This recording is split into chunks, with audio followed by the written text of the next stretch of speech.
Que a graça e a paz de nosso Senhor Jesus Cristo esteja sobre sua vida, sobre a sua família. Hoje nós estamos fazendo a 18ª leitura da Palavra do Senhor. Vamos orar. Amado Deus, obrigado por este momento que o Senhor nos concede de estarmos fazendo a Tua leitura, Senhor, a leitura da Tua Palavra. Espírito Santo, revele a nós os Teus desejos, revele a nós aquilo que é para nós entendermos, Deus, que vem de Ti, para que possamos errar menos diante de tantas dificuldades e problemas que enfrentamos no dia a dia. Em nome do Senhor Jesus Cristo, te agradecemos. Amém. Lucas capítulo 14, versículo 1 ao 24. Certo sábado, Jesus foi comer na casa de um líder fariseu, onde o observavam atentamente. Estava ali um homem com o corpo muito inchado.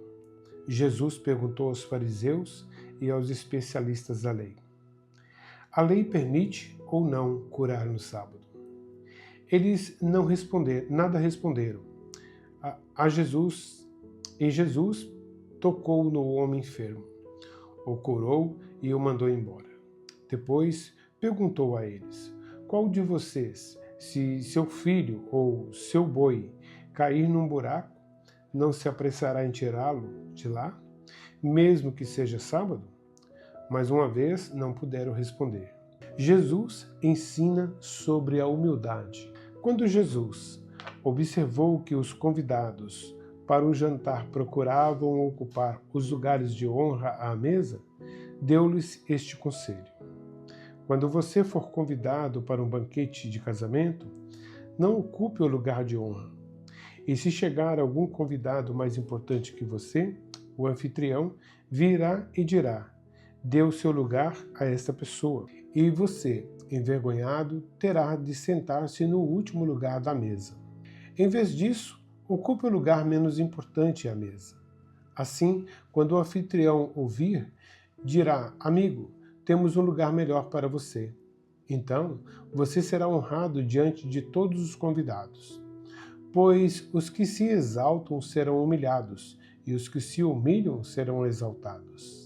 Então Jesus se voltou para o anfitrião e disse: quando oferecer um banquete ou jantar, não convide amigos, irmãos, parentes e vizinhos ricos. Eles poderão retribuir o convite, e essa será sua única recompensa. Em vez disso, convide os pobres, os aleijados, os mancos e os cegos. Assim, na ressurreição dos justos, você será recompensado por ter convidado aqueles que não podiam lhe retribuir. A parábola do grande banquete. Ao ouvir isso, um homem que estava à mesa com Jesus exclamou: feliz será aquele que participar do banquete no reino de Deus.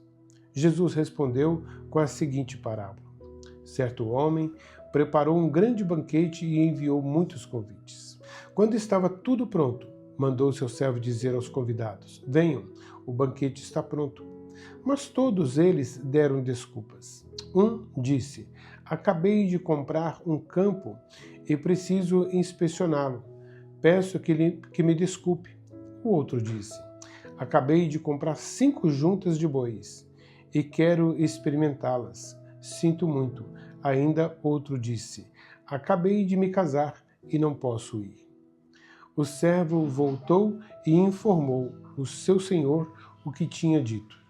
Ele ficou furioso e ordenou: vá depressa pelas ruas e becos da cidade e convide os pobres e os aleijados, os cegos e os mancos. Depois de cumprir essa ordem, o servo informou: ainda há lugar para mais gente. Então o Senhor disse: vá pelas estradas do campo e junto às cercas, entre as videiras, e insista com todos que encontrar, para que venham, de modo que minha casa fique cheia. Pois nenhum dos que antes foram convidados provará do meu banquete. Gênesis capítulo 25. A morte de Abraão. Abraão se casou outra vez com uma mulher chamada Quetura. Ele deu à luz Zimra, Joquizã, Medã, Midian Isbaque e Suá. Joqusã gerou Sabá e Dedã. Os descendentes de Dedã foram os Assuritas, os Letuzitas e os Leumitas. Os filhos de Midian foram Efá, Efer, Enoque, Abida e Elda. Todos eles foram descendentes de Abraão por meio de Quetura. Abraão deu tudo o que possuía a seu filho Isaque. Antes de morrer, porém, deu presente aos filhos de suas concubinas e os separou de Isaque, enviando-os para as terras do leste. Abraão viveu 175 anos e morreu em boa velhice. Depois de uma vida longa e feliz, deu o último suspiro e, ao morrer, reuniu-se a seus antepassados. Seus filhos Isaque e Ismael o sepultaram na caverna de Macpela, perto de Manre, no campo de Efron, filho de Zoar, o Hitita. Esse era o campo que Abraão havia comprado nos Hititas e onde havia sepultado Sara, sua mulher. Depois da morte de Abraão, Deus abençoou Isaque e ele se estabeleceu perto de Beer-Lahai, no Neguebe. Os descendentes de Ismael. Este é o relato da família de Ismael, filho de Abraão com Agar, serva egípcia de Sara. São estes os descendentes de Ismael por nome e clã. Nebaiote, o mais velho, seguido de Quedar, Adbiel, Misbão, Misma, Dumá, Massá, Haddad, Temá, Getur, Nafis e Quedemá. Esses 12 filhos de Ismael deram origem às 12 tribos, cada uma com o nome de seu fundador, relacionados de acordo com o lugar onde se estabeleceram e acamparam. Ismael viveu 137 anos, deu o último suspiro e, ao morrer, reuniu-se a seus antepassados. Os descendentes de Ismael ocuparam uma região que vai de Avilá a Zur, a leste do Egito, na direção de Assur. Ali, viveram em franca oposição a todos os seus parentes, o nascimento de Esaú e Jacó. Esse é o relato da família de Isaque, filho de Abraão. Quando Isaque tinha 40 anos, casou-se com Rebeca, filha de Betuel, o arameu de Padã Aram, e irmã de Labão, o arameu. Isaque orou ao Senhor em favor de sua mulher, pois ela não podia ter filhos. O Senhor ouviu a oração de Isaque, e Rebeca ficou grávida de gêmeos. Os 2 bebês lutaram um contra o outro no ventre da mãe, de modo que ela consultou o Senhor a esse respeito. Por que isso está acontecendo comigo? Perguntou ela. O Senhor respondeu: os filhos em seu ventre se tornarão 2 nações. Desde o começo, elas serão rivais. Uma nação será mais forte que a outra. E seu filho mais velho servirá a seu filho mais novo. Quando chegou a hora de dar à luz, Rebeca descobriu que de fato eram gêmeos. O primeiro a nascer era ruivo e coberto de pelos. Por isso o chamaram de Esaú. Depois nasceu o outro gêmeo, com a mão agarrada ao calcanhar de Esaú. Por isso o chamaram de Jacó. Isaque tinha 60 anos quando os gêmeos nasceram. Esaú vende seu direito de filho mais velho. Versículo 27. Os meninos cresceram. Esaú se tornou um caçador habilidoso que vivia ao ar livre, enquanto Jacó era mais pacato e preferia ficar em casa. Isaque amava Esaú, porque gostava de comer a carne de caça que ele trazia, mas Rebeca amava Jacó. Certo dia, quando Jacó preparava um ensopado, Esaú chegou do deserto, exausto e faminto. Estou faminto, disse ele a Jacó. Dê-me um pouco desse ensopado vermelho. Por isso, Esaú também ficou conhecido como Edom. Está bem, respondeu Jacó, mas em troca, dê-me seus direitos de filho mais velho. Estou morrendo de fome, disse Esaú.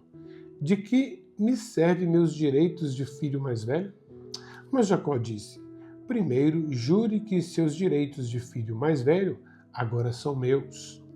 Esaú fez um juramento e, desse modo, vendeu todos os seus direitos de filho mais velho a seu irmão Jacó. Então Jacó deu a Esaú um pedaço de pão e um ensopado de lentilhas. Esaú comeu, levantou-se e foi embora. Assim, ele desprezou o seu direito de filho mais velho. Salmos, capítulo 18. Eu te amo, Senhor. Tu és minha força. O Senhor é minha rocha, minha fortaleza e meu libertador. Meu Deus é meu rochedo, em quem encontro proteção. Ele é meu escudo, o poder que me salva e meu lugar seguro. Clamei ao Senhor, que é digno de louvor, e ele me livrou de meus inimigos. Os laços da morte me cercaram, torrentes de destruição caíram sobre mim. A sepultura me envolveu em seus laços. A morte pôs uma armadilha em meu caminho. Em minha aflição, clamei ao Senhor. Sim, pedi socorro a meu Deus. De seu santuário, ele me ouviu. Meu clamor chegou aos teus ouvidos. Versículo 7.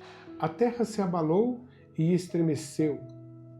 Tremeram os fundamentos dos montes, agitaram-se por causa de sua ira. De suas narinas saiu fumaça, de sua boca fogo consumidor. Brasas vivas saíram dele. Ele abriu os céus e desceu, com nuvens escuras de tempestade sob os pés. Montado num querubim, pairava sobre as asas do vento, envolveu-se num manto de escuridão, em densas nuvens de chuvas. Nuvens espessas escondiam o brilho ao seu redor e faziam chover granizo e brasas vivas. O Senhor trovejou dos céus, a voz do Altíssimo ressoou, em meio ao granizo e às brasas vivas. Atirou flechas e disparou seus inimigos. Lançou muitos raios e os fez fugir em confusão. Então, por sua ordem, Senhor, com o forte sopro de suas narinas, o fundo do mar apareceu e os alicerces da terra ficaram expostos. Dos céus estendeu a mão e me resgatou. Tirou-me de águas profundas, livrou-me de inimigos poderosos, dos que me odiavam e eram fortes demais para mim. Quando eu estava angustiado, eles me atacaram, mas o Senhor me sustentou. Ele me levou a um lugar seguro e me livrou porque se agrada de mim. O Senhor me recompensou por minha justiça, por causa da minha inocência me restaurou, pois guardei os caminhos do Senhor. Não me afastei de meu Deus para seguir o mal. Cumpri todos os seus estatutos e nunca abandonei seus decretos. Sou inculpável diante de Deus. Do pecado me guardei. O Senhor me recompensou por minha justiça. Ele viu minha inocência. Aos fiéis te mostras fiel, e aos íntegros mostra integridade. Aos puros te mostras puro, mas aos perversos te mostras astuto. Livras os humildes, mas humilhas os orgulhosos. Mantém acesa minha lâmpada, ó Senhor, meu Deus, ilumina minha escuridão. Com tua força posso atacar qualquer exército. Com meu Deus posso saltar qualquer muralha. O caminho de Deus é perfeito. As promessas do Senhor sempre se cumprem. Ele é escudo para todos que nele se refugiam. Pois quem é Deus, senão o Senhor? Quem é rocha firme, senão o nosso Deus? Deus me reveste de força e remove os obstáculos de meu caminho. torna meus pés ágeis como os da corça, e me sustenta quando ando pelos montes. Treina minhas mãos para a batalha e fortalece meus braços para vergar o arco de bronze. Tu me deste teu escudo de vitória. Tua mão direita me sustenta. Teu socorro me engrandece. Versículo 36. Abriste um caminho largo aos meus pés, de modo que não vacile. Persegui meus inimigos e os alcancei. Não retornei enquanto não foram derrotados. Eu os feri até que não pudesse se levantar. Tombaram diante de meus pés. Tu me armaste fortemente para a batalha. Ajoelhaste meus inimigos diante de mim. Puseste o pescoço deles sobre meus pés. Destruí todos os que me odiavam. Pediram ajuda, mas ninguém os socorreu. Clamaram ao Senhor, mas ele não respondeu. Eu os moí tão fino como o pó da terra. Eu os lancei fora como a lama das ruas. Tu me livraste de meus acusadores e me puseste como governante das nações. Povos que eu não conhecia agora me servem. Rendem-se assim que ouvem sobre meus feitos. Nações estrangeiras se encolhem diante de mim. Todos eles perdem a coragem e tremendos saem de suas fortalezas. O Senhor vive, louvado seja minha rocha, exaltado seja o Deus de minha salvação. Ele é o Deus que se vinga dos que me fazem o mal. Sujeita as nações ao meu poder e me livra de meus adversários. Tu me mantens em segurança, fora do alcance de meus inimigos. De homens violentos me livras. Por isso, ó Senhor, te louvarei entre as nações. Sim, cantarei louvores ao teu nome.